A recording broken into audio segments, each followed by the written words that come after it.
話說我之前呢個 Instagram 同埋 Facebook account 就俾 Meta 間公司 delete 咗，咁所以咧之前嘅相啊、video 啊，同埋我一路以嚟玩開嘅 Fun Fact Friday 咧，就全部都冇晒啦。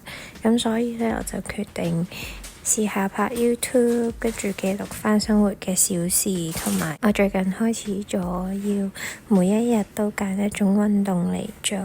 咁放假嘅時候咧，做得最多嘅反而係打籃球。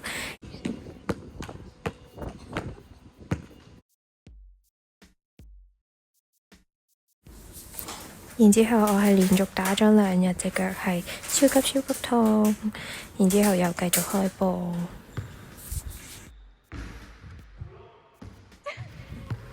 雖然打波呢就唔算好犀利，但係都有入波咁解。同埋呢，放假嘅時候要同朋友去踩單車，最後就係會 keep 住去做 gym 每一日。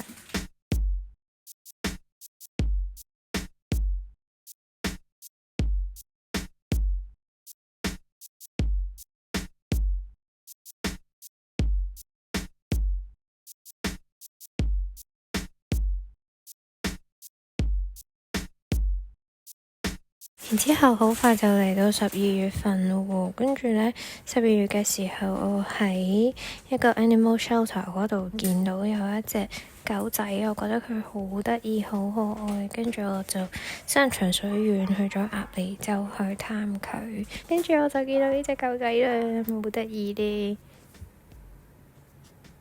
同埋我想用呢一個機會去鼓勵大家去支持領養，同埋唔好買動物。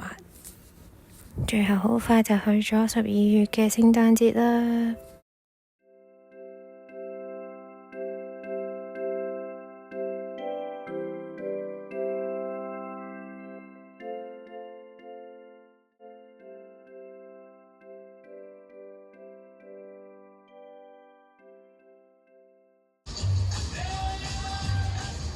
12月嘅時候去咗好多地方玩，同埋睇到好多好靚嘅嘢，同朋友一齊去食好多好好味嘅嘢，就係咁樣慶祝咗個聖誕節。